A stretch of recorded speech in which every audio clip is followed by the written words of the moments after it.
어제 이어서 오늘도 기드온의 이야기가 나옵니다. 이 사사기 7장에는 우리가 잘 아는 기드온과 300용사의 싸움이 등장하죠. 어떤 사람은 이 300용사가 특공대였을 것이라고 생각합니다.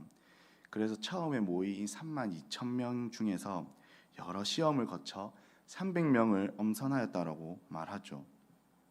그래서 특출난 사람, 특별한 능력을 가진 사람, 자신들의 실력이 뛰어난 사람들이 뽑혔다라고 보는 사람도 있지만, 허나 성경에는 300명이 뽑힌 이유를 분명하게 이야기를 합니다. 사사기 7장 2절 말씀인데요. 여호와께서 기드온에게 이르되 너를 따르는 백성이 너무 많은즉 내가 그들의 손에 미디안 사람을 넘겨주지 아니하리니 이는 이스라엘이 나를 거슬러 스스로 자랑하기를 내 손이 나를 구원하였다 할까 함이니라. 너무 많이 모여 있기 때문에 그 군사력으로 승리했다고 할까봐 300명만 남겨두었다는 것입니다. 심지어 기드온과 300용사라는 이 전쟁에서 칼 한 번도 휘두르지 않죠. 그들의 손에 들려 있었던 것은 나팔과 빈 항아리와 횃불이었습니다. 그래서 본문에 분명하게 우리에게 강조하고 싶은 대목이 있습니다. 강조점은 굉장히 명확하죠.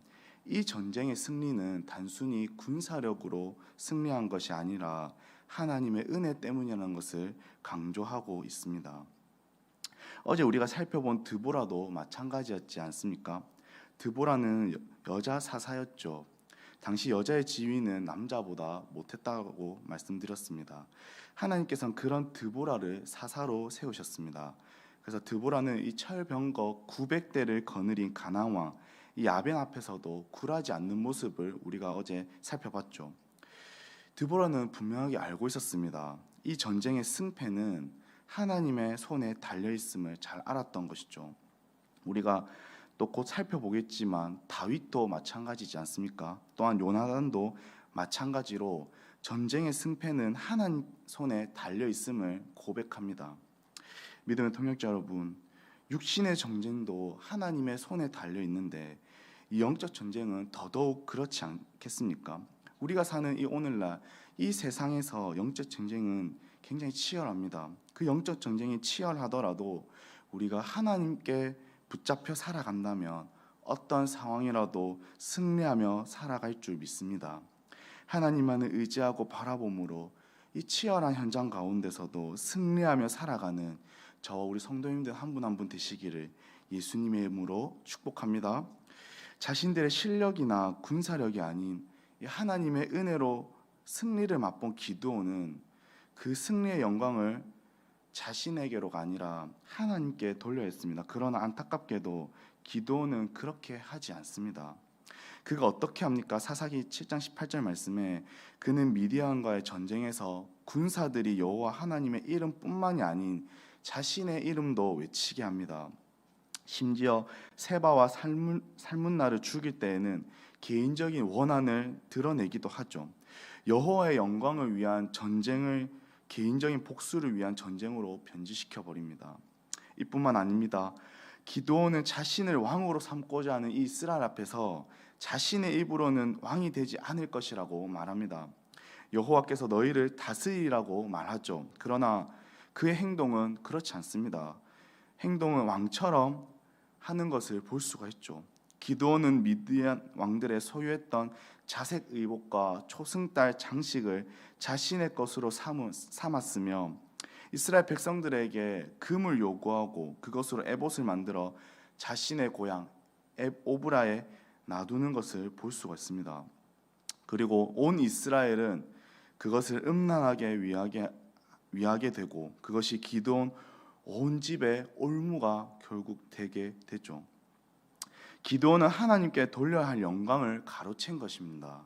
심지어 그가 자식에게 지어준 이름 아비멜렉이었습니다. 그 이름은 나의 아버지는 왕입니다라는 뜻을 가지고 있습니다.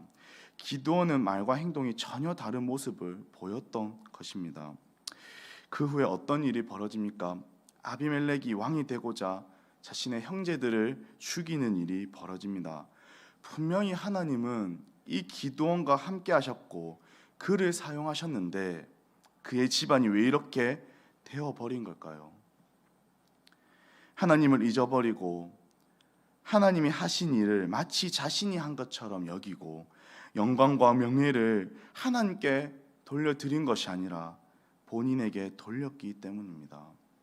오늘 우리가 읽은 본문을 통해 알 수 있는 사실이 있다면 이스라엘은 하나님의 말씀을 떠났다는 것과 분에 넘치게 행동한 기드온의 삶은 그의 자식을 통해 이스라엘에게 치명적인 상처를 남겼다는 것입니다.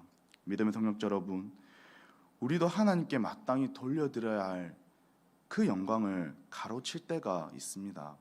내가 했다, 내 실력이 뛰어나서, 내가 유능해서 그렇지. 이런 모습은 굉장히 위험합니다. 그때 우리는 어떤 고백과 어떤 모습과 마음가짐이 있어야 합니까? 기드온이 하나님께서 처음 부르셨을 때 그가 반응했을 때처럼 나의 집은 므낫세 중에 극히 약하고 나는 내 아버지 집에서 가장 작은 자니이다 라고 고백을 한 것처럼 우리 또한 하나님 앞에 날마다 겸손히 하나님 앞에 서야 할 것입니다. 하나님께서 허락하신 오늘 하루를 살아가실 때에 우리의 유일한 왕 하나님이심을 분명히 기억하며 그분의 다스림 속에서 오늘 하루도 겸손히 살아가는 저와 우리 성도님들 한 분 한 분 되시기를 예수님의 이름으로 간절히 축복하며 소망합니다.